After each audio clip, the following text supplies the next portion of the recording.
good afternoon. Actually, by now it is almost good evening. This is your tired blogger, Curtis Selby.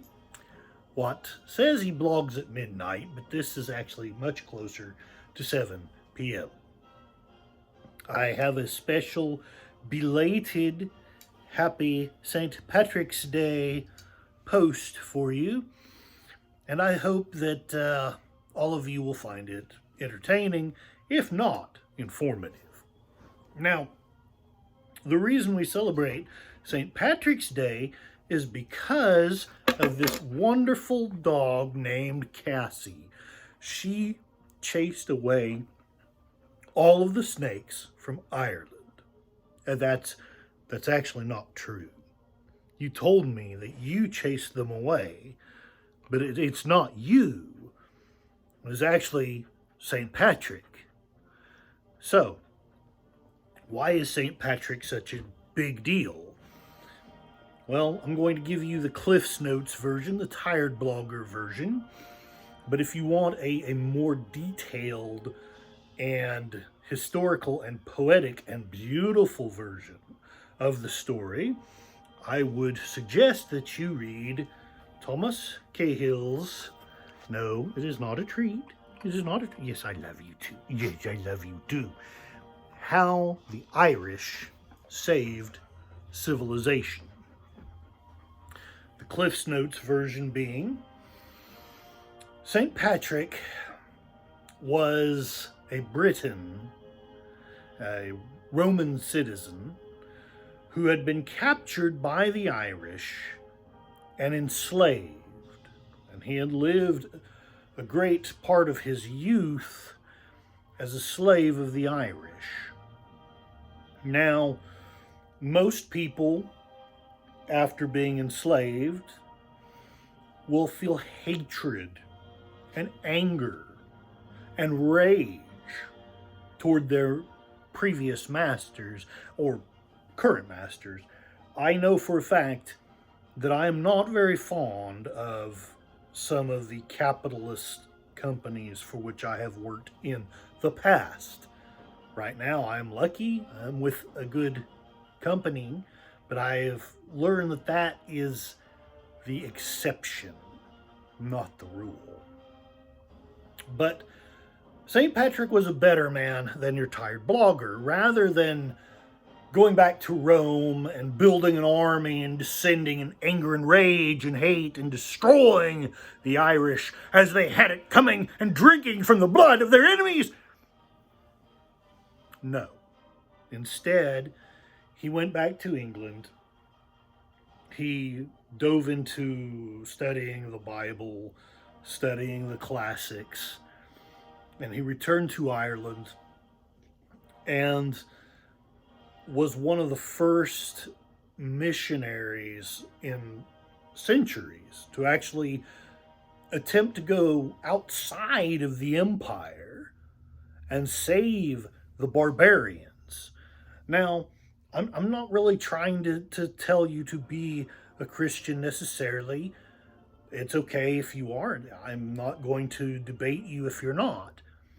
But that was St. Patrick's answer, and for the Irish, it honestly seemed to work. They became one of the staunchest churches in Europe throughout the Dark Ages.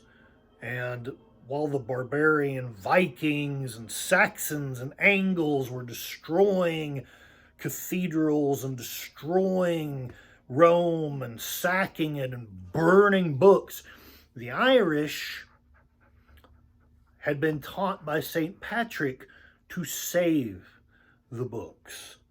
There are innumerable works of antiquity that we would not have if it were not for the Irish. And many of these works were later rediscovered during the Renaissance and had a powerful impact on our ideals of liberty, of freedom of speech, of reason, as opposed to just allowing ourselves to be manipulated by cults of personality. The Irish were not well rewarded for this service. The British, who were the higher upper class people, who were the oligarchs, who were the aristocrats and the monarchs, they conquered Ireland and returned for this gift of scholasticism, a gift of famine, of tyranny, of civil war, and of poverty.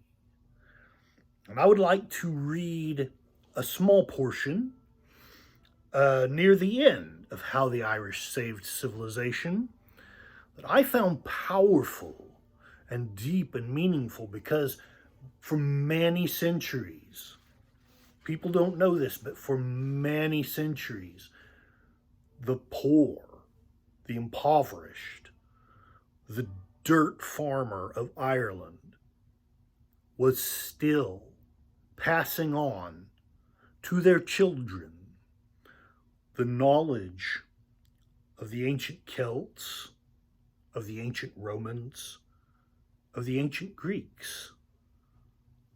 These were not people who were going to be in Parliament.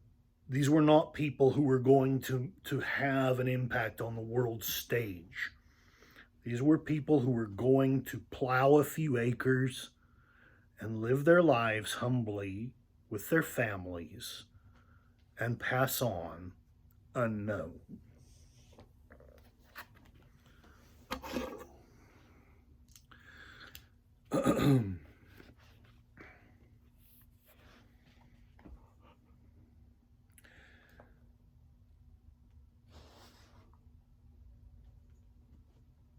Even at their lowest point, the Irish kept the candle of hope burning. In 1843, just before the potato famines began, a smug German traveler was startled to find evidence of learning in peasant Ireland. And this is the translation from the German of what was reported. I have already mentioned the somewhat antiquated learning, even of the lower classes, of the people of Kerry, Ireland. And now I met with a remarkable instance of it. In the bow of the boat sat a Kerryman reading an old manuscript which was written in the Irish language and in the Celtic character. Some, the man told me, he had added himself. Some he had inherited from his father and grandfather, and some had in all probability been in his family long before then. I asked him what were its contents. They are, he answered, the most beautiful old Irish poems, histories of wonderful events, and treatises of antiquity. For instance, the translation of a treatise by Aristotle on a subject of natural history. Thomas Cahill states that this story brings chills down his spine, as it does me, because I know what it is like to be that dirt poor farmer and to be inspired by the intellectual and to be at least moderately intelligent. But because my hands, even now, they're dirty from work, because the dirt just gets ingrained. It becomes a part of you. And the world sees that as lesser than. The world sees that as, oh, he works with his hands. It isn't possible that he could have a mind, but we do. So, I, myself, am almost half Irish and almost half German, so there it is. But my peoples have always felt, as many peoples have, I don't want to say that, I don't want to discount other peoples at all, but we have had a strong tradition of scholarship, education, and beautiful Cassie girls who assist so well in my research and in my work. Yes, and she's a good baby girl. Yes, yes. She doesn't know why Daddy is talking to himself. So, I've been blogging. I've been trying to make sense of the latter half of my life, or however long I have. And I was writing for quite a while about politics because in the past it was something that interested me, but it was something that I had become disgusted with a long time ago. And I became interested in it again, partly because of my efforts to try to figure out what's happened to myself, to the world around me, and partly to figure out what do I think? What do I believe? I used to be a conservative. Am I still a conservative? What does it mean to be a conservative? Why are so many people calling themselves conservatives who really don't exhibit anything I believe in? So I decided to give up on this because basically I wasn't having any influence on people, which, let's face it, if I ever do, it's going to take some time. The viewership's going to have to build up. But I just became too disgusted and decided that the best thing to do was to go on with reviewing books. That's my passion. And if that didn't succeed, well, at least I was doing something I loved. And so I decided to be practical-ish, and I started to review The 1 Minute Millionaire. I left it over there. I have the other books that I'm going to be talking about here, but The 1 Minute Millionaire, not here. And I've talked about this before, but an insider, I don't want to exaggerate how high or how low they are in the Republican Party. They've done more than I have. They've accomplished more than I have. So I'm not going to criticize them for not being Governor Stitt. Frankly, I kind of am glad they're not Governor Stitt. But irregardless, they told me a few things.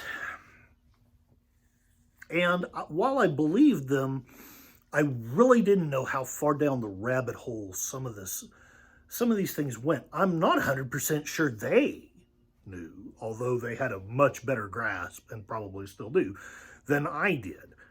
But they shared concerns about how the Republican Oklahoma Party was running.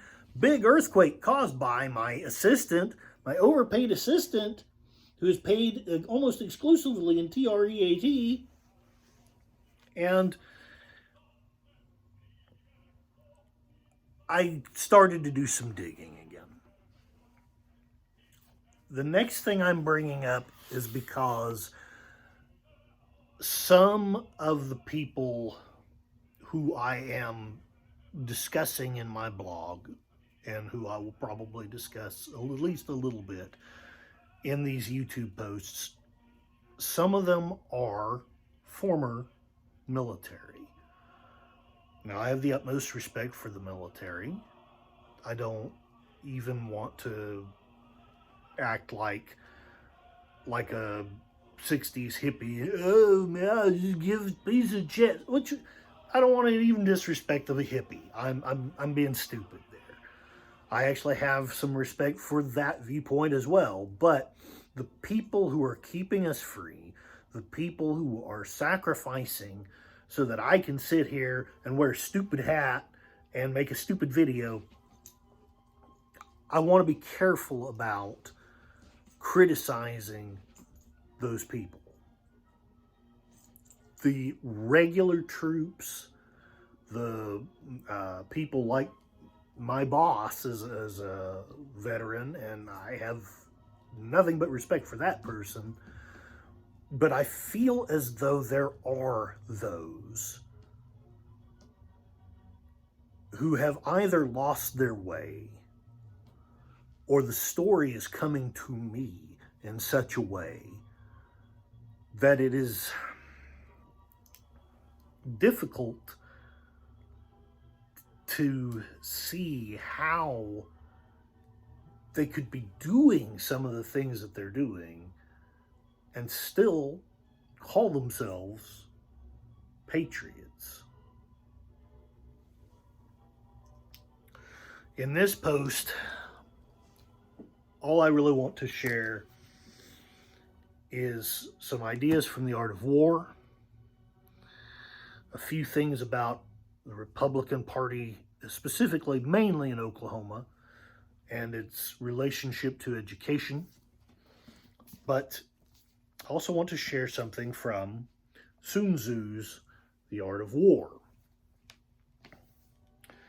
In your deliberations, when seeking to determine the military conditions, let them be made the basis of a comparison in this wise. 1. Which of the two sovereigns is imbued with the moral law? 2. Which of the two generals has most ability? 3. With whom lie the advantages derived from heaven and earth? 4. On which side is discipline most rigorously enforced? 5. Which army is stronger? 6. On which side are officers and men more highly trained? 7. In which army is there the greater constancy, both in reward and punishment?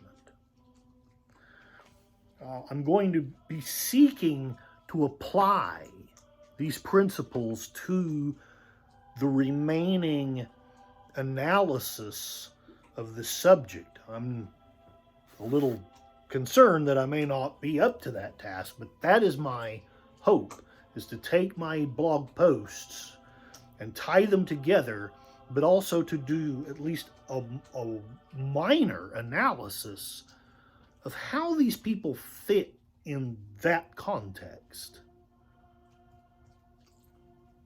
Another reason wherefore I'm bringing up Sun Tzu is his statement that all war, the art of war, is the practice of deception.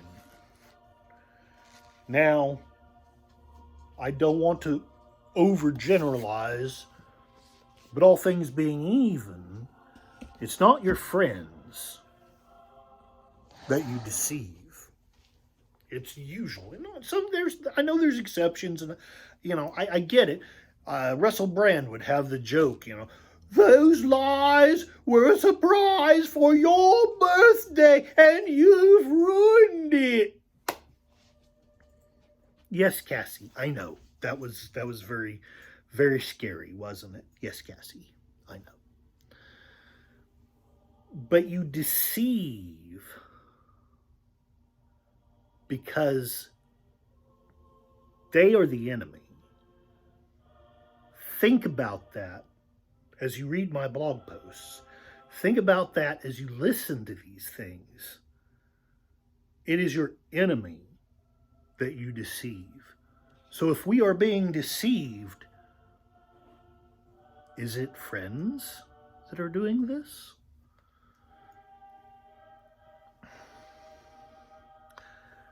You see, capitalism and Republican principles,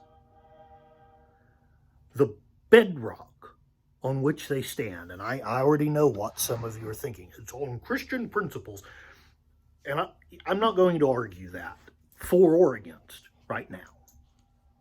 If that's what you think, I'm not going to try to dissuade you.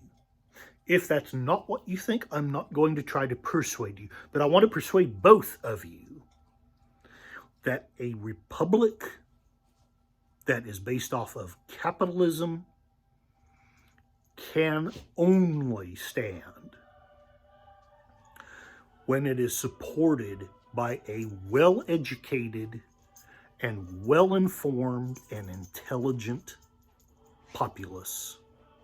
Without that, you can't, for very long, cannot have capitalism, cannot have a republic. You might have it in name. That's all you would have. So then we have to think about, or the people I'm going to discuss right now are not at the core, they're more or less on the edge of this whole discussion. But I bring them up because I've been talking about education, I've been talking about intelligence, I've been talking about scholarship. So we have to look at Betsy DeVos on the national side and Ryan Walters on the local side. Examine what are they doing? What are they doing with education? Are they educating children? How much educational experience do either of these people have? I will hand Walters this. He has more true educational experience than DeVos did. But frankly, I'm not impressed. The guy can't even walk his way through an award ceremony. As dumb as I am, after a couple of failed passes, I could probably figure out, oh, I stand here, I shake hands, I hand out an award, and I say, good job. Thanks for teaching the kids. How hard is it? They will campaign on the ideas of, well, I'm here to teach children, not to tell them what to think. And then they turn around, and that's exactly what they're doing. They're not teaching them a thing. I have a source, I wish I could get them to talk, but Ryan Walters is an empty shill. And the fact that he got there, one, is baffling, and two, is exasperating. I don't want to touch on Governor Stitt right now, but Walters is an embarrassment to this state. He is not an upholder of education. Somebody else did most of his work. I said it. Can't prove it. I can't prove it. It could be proven. I can't. I'm not really a journalist. I'm just a tired man trying to make sense of this mess. And a mess it has become. I'm going to finish this post with one of my favorite poems.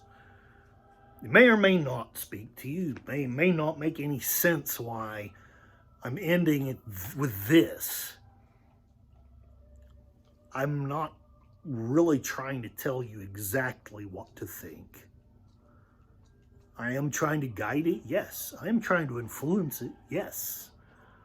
But mainly, I'm hoping that I'm teaching you some things to help guide you in a decision process toward a better world. a better life for us as a community. The poem is Ozymandias. Got to get my old gut out so I can breathe and extol the virtues of poetry. I met a traveler from an antique land who said, "Two vast and trunkless legs of stone stand in the desert. Near them on the sand, half sunk, shattered visage lies, whose frown and wrinkled lip and sneer of cold command tell that its sculptor well those passions read, which yet survive, stamped on those lifeless things. The hand that mocked them, and heart that fed, and on the pedestal these words appear, my name is Ozymandias, King of kings, look on my works, ye mighty, and despair.